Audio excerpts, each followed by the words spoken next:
Welcome to August 3rd, 1929. I'm Dr. Mark Hatala, and I'm a cognitive scientist who does research and teaches a university-level class on time travel.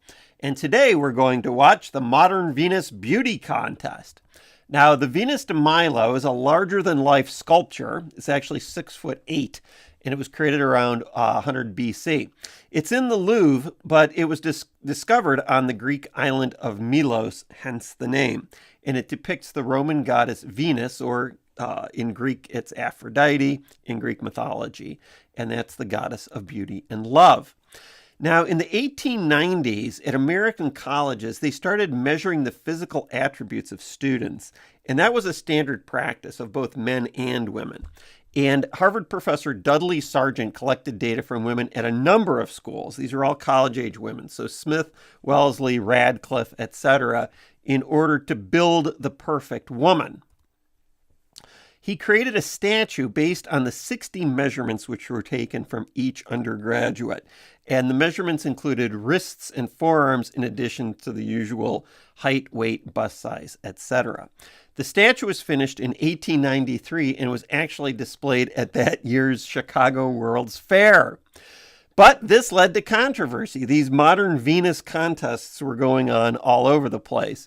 The controversy wasn't about the objectification and exploitation of the women.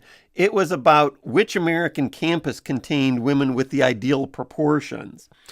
Famously, in the 1922 competition, the finalists were requested to strip down in private rooms while being inspected by 5 male sculptors.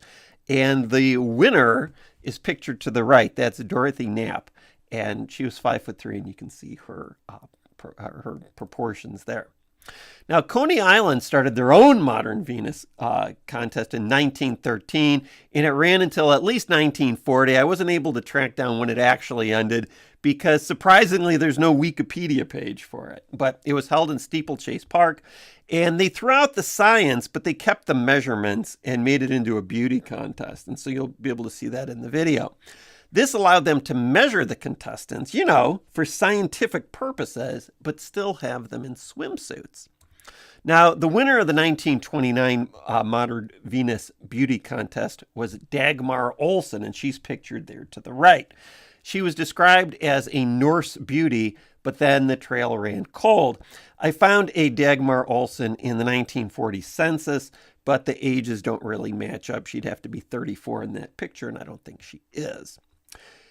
Maybe coincidentally, it should be noted that the famous economist Thorsten Veblen also died on August 3rd, 1929. I don't know if he was actually at the Modern Venus contest. I didn't look up where he was when he died. He's famous because he coined the term conspicuous consumption in his 1899 book, The Theory of the Leisure Class. And to my knowledge, even though he was Norwegian American, no one ever referred to him as a Norse beauty. Also, on the next day, on August 4th, 1929, the Graf Zeppelin docked in Lakehurst, New Jersey, completing its third Atlantic crossing. This was important because the Graf Zeppelin was the first commercial passenger-carrying transatlantic flight service in history, although it was eventually scrapped for airplane parts during World War II in 1940. Please like and subscribe, and if you'd like to experience the past in real time, buy my book, Budget Time Travel. Also visit us online for more videos and immersive time travel media at budgettimetravel.com. And now, let's watch the beauty contest.